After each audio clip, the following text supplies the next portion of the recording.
Well, hi everybody. It's Michael here. Yeah, you guys finally get to see what I look like. I'm actually a really likable person. All right. So, anyways, yay! You can all see me. Anyways, we're gonna go on to talking about my leopard gecko's habitat. All right. As you've probably seen, I've heard so many horror stories. Yes, I use sand in my environments, but the type of environment I'm going to show you right now is what you can do to mix it up a little bit. Not always have all sand all the time. Alright? So anyways, as you can see, this is a Yashe's habitat. I use sand. I've done this over here. This is excavator clay mixed with sand. The sand runs into the excavator clay and it makes this little sandy environment. I wanted to pretend that I had something like this over here. Alright? Now there's many types of sand out there that you can use if you want to. You don't have to use sand. You could go buy this and all that. I've had people complain to me about my sand, saying the sand causes impaction. Yada yada yada. Whine, complain. It's okay. If you're welcome to your opinion on it. I'm completely fine with it. I'm just, I will read it. It doesn't mean it's probably going to change my mind. But anyways, the type of sand that I used here isn't not a calci sand. It's a reptile sand that's natural reptile sand. It doesn't have that calcium smell to it. It's really awesome. Anyway, as far as this over here, you can see that the sand goes up, goes down, goes up here, and turns into this excavator clay substrate. It's really awesome. This stuff right here is really awesome to use. As far as I'm concerned, it's quite alright. Now everyone's worried about, when people are worried about sand, they always say, don't let your gecko on sand. It'll eat the sand, it'll get compacted, and yada yada yada. The only reason that your gecko would ever eat the sand, would ever eat this stuff, is because it's not getting the calcium or other vitamin supplements that it needs for with its food. You need to dust your crickets. Dust every insect you ever feed to these guys. Dust your crickets. It's not a good idea not to dust your crickets. If you don't dust it, and you don't provide them with the right amount of calcium, chances are they're going to eat the sand, and that's where your impaction issues happen. Alright? Now for me, I not only dust my insects with calcium, I also provide him, Ayasha here, with a dish full of calcium. I don't know if you can see it, but it's right behind next to the water thing, right between this plant and that pointy plant in the back. Alright? That's what I use for him. So if he needs to, he can get all the calcium he needs. Now, the cool thing about excavator clay, it's a really good substrate to use for an animal if you're concerned about it being ingested. The little animals, when it dries, it turns into like almost rock hard. The only way you're going to make it soft again is if you add water to it, which is a cool thing about excavator clay. Once you buy a bag of it and you have it all in there, you don't have to buy another bag. You could. It's reusable. You add the water, you take whatever plants out of there, you take your sand out, your old sand out, you clean your old sand out and all that. If you want to get another bag and add more, and make it even more, just using this all the time, go right ahead. Maybe I might even be doing that pretty soon. Instead of using all sand, I might just use all of this, going along the whole thing. Except in where my humid hide and where his warm hide is. I will keep the warm hide probably surrounded by this stuff, but I will not let him ever touch this stuff. Alright? With the heat. I'm not so sure how hot this stuff gets when it's heated. So that's the only thing I'm worried about. Other than that, though, I want to use this more often so I can make little higher spires here and there to make his habitat more naturalistic looking as I go by. But anyways, I digest. I'm here to talk about the substrate. Sand substrate, okay, as long as you provide him with the calcium he needs, he will ingest it, and there goes your impaction problem probably will not occur. I'm not saying it won't. I'm just saying that it lessens the chance of it happening. Now you can see him. He's right there. You see how happy the little guy is? What you doing, Ayashe? Huh? You seeing yourself? Yeah, I bet you are. You can see him just going around exploring. He's not eating the sand. I'm already showing you right now. Look at that. He is not eating sand. That is not an insect. Don't eat that, bud. This is not sand. He's not eating the sand. He's looking at you right now. He's going, I don't know what's going on, but it's okay. He's just checking out his environment. Anyways, we're coming over here. Now we can go over here to talk about the clay substrate. I like this clay substrate and the fact that when you're there, you can play around with it. You can dig little holes into it, into the sides of it, while it's still wet. Make little burrows like this, and the animal can go ahead and curl up in there if he wants to. You can see what he's doing, but always make sure privacy issues. Like leopard geckos like their privacy, so I always put a little flap right here so he can't see out and you can't see in all the time. The only way I can see him now is if I flip it up like this and I look inside and see what he's doing. Other than that, though, that's really awesome. As far as your decorations are concerned, I use fake plants in most of my environments due to the fact they're a little bit cleaner, a little bit easier to handle. They don't require as much maintenance. As far as that is concerned, it's really awesome. Your lighting, I just use a regular incandescent lamp. So, and I lessen it by adding these boxes here. I put it up higher so that it doesn't go everywhere where he's at and won't bug him too much. Anyways, that is the leopard gecko habitat. Go ahead, if you don't like to use sand, go ahead and use it. People I've been watching has said, oh, use EcoEarth and all that stuff too. If you like using it, go right ahead. Just going to let you know though, not the natural substrate found in the environment of these animals. Alright? Everything is okay. Whatever other substrate you want to use, go right ahead and use whatever you think you feel comfortable using. If you don't feel comfortable using sand, don't go ahead and use sand. If you feel you're okay with sand, go ahead and use it. But if you don't want to use it, you don't have to.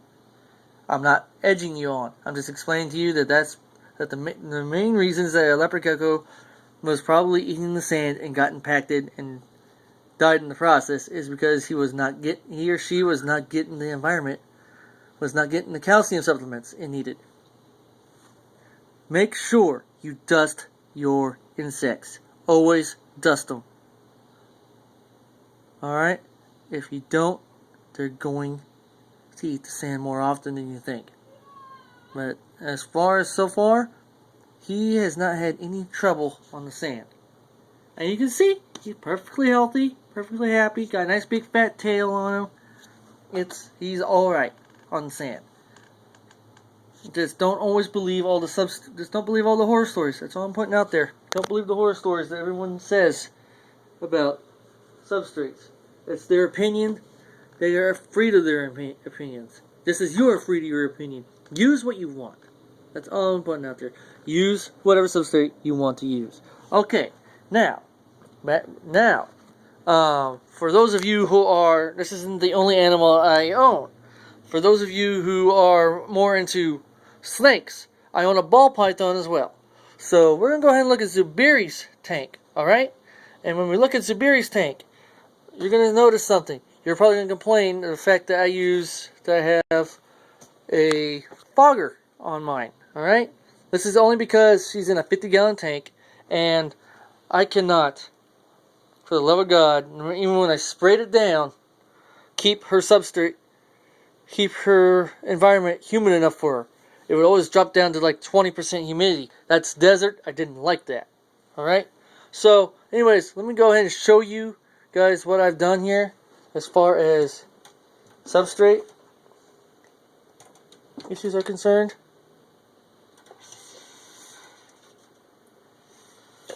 For me. Anyways, we're over here. Alright? So here's the plexiglass. So, anyways, I'm going to show you guys right now what it looks like in there. So you can go ahead and look and see for yourself. Now, you can probably, I don't know if you guys can see in there or not. I'm going to go ahead and try to see if you guys can see in there or not. Anyways, she's over here in that hide way in the back there. Alright? It's probably because of the fog. You can't really see into it. But she's definitely in there. I've checked it. Anyways, I've added quite a few things. Now we're talking substrates here, alright? The type of substrate you want to use for your ball python is this stuff right here. This forest floor cypress mulch. Alright? You don't use cedar. Do not use cedar. Reptile bark is okay, but it's kind of dry and kind of dusty and doesn't maintain the moisture levels that you would really like. Alright? I use this as a climbing thing. It's a piece of driftwood and all that. It's the only natural, realistic thing I have in there that isn't made out of plastic. That's the only thing, except for the rocks that I added in here too, which are just river rocks that I bought at a garden center. I rinsed them out and all that, and I placed them in here. It's really awesome that I did that. She seems to really enjoy it, and the fact that when I placed the water dish, which is also in the fog, it is actually placed on top of the pond. You got my waterfall in the background right there that's constantly recycling the water in the pond and all that. Her water dish is sitting on top of the pond. It really adds a cool effect to it and gives her like a nice moist area to hide in if she wants to go in there. But most of the time, all the fog will roll into her human hide anyways. Which is that warm hide back there too. Her other log hide is back over in here. Really hard to see currently due to the fog being over here and it's misting up right here. Her climbing tree right here, she'll hang out on the top of this thing. It's really awesome. But anyways, always use a cypress mulch for your ball pythons. Go ahead and use paper towels too. But like I said, it won't hold the moisture like you want to. It will eventually dry out. This right here will hold the moisture a lot better. Earth is okay. It's okay. As well. Earth is actually a really good substrate for these guys too. It's one of the top ones you're going to want to use. You're going to use the cypress mulch, or you're going to want to use your Earth. Alright? Earth works great for these guys as well. The only problem is it's so loose that they like to burrow into it. And you may not even know your snake's in there, and you're cleaning your tank, and all of a sudden, surprise, it starts striking at you for apparently reason because you scared the heck out of it. And you're going to get scared. And all that. But anyways, other substrates that you can use for these type of animals, that's pretty much, you're limited. Don't not use cedar. Do not use cedar ever. Ever. Do never, ever, ever use cedar. Even though someone goes, oh, I'm going to use cedar, it's snake. Cedar is cedar, pine, and pine. They all have toxins in their bark that are toxic to your animal. Alright? It's just not good. They have chemicals in them. Don't use it. It will harm the animal more than, as sure it looks pretty, don't use it anyways. Do not use it. Just do not use that stuff. This right, like I said, cypress mulch. So, we're going to go over the list one more time. Cypress mulch. Earth. You can use shavings, cypress shavings and all that stuff. That's really good stuff. The shavings of the wood. It's going to be more yellow, look like straw almost. But anyways, those are okay to use. You can use, however you do your tank is up to you. Go ahead and do your tank the way you feel comfortable doing it. As you can see, I'm more elaborate than some people are, but it works great out for me. Gives the snake plenty of things to explore around. It's not gonna be too scared to come out every once in a while when it wants to.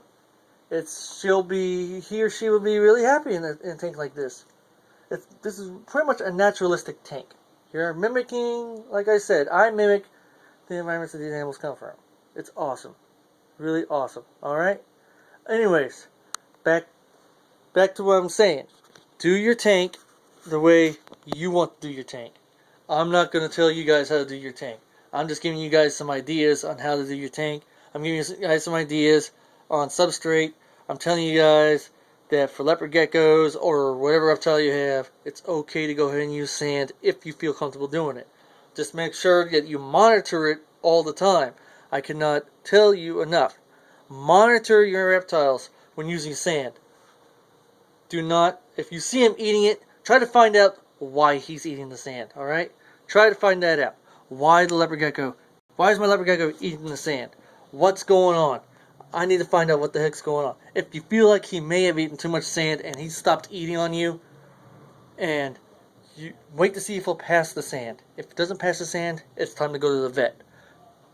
Alright? Take the animal to the vet. If you're really concerned about why your animal's not eating, go to the vet. Check his feces. If there's a lot of sand in the feces, alright? Give him some water to see if that will help him pass the sand. If it does not do anything and he continues to have sand in it for more than 3 days, vet time. Take him to the vet. In fact, take him to the vet anyways. If it's less than 3 days, take him to the vet. Ask the vet. Tell the vet, hey, my leopard gecko's not eating. I don't know what the heck's going on. I'm worried that he may have ingested sand. They can do a test. A reptile expert can look at it. Make sure the vet's a reptile expert on top of that. Most vets don't. A lot of vets, make sure it's a reptile vet. That's all I'm saying. If you're going to take it to the vet, make sure it's a reptile vet. They're a little bit more pricey because you got to price your animal. Dog and cat vets, nah, they're not really going to know that much. You take it to an exotic pet, an exotic veterinary hospital, right? They handle exotic animals all the time. Birds, snakes, reptiles.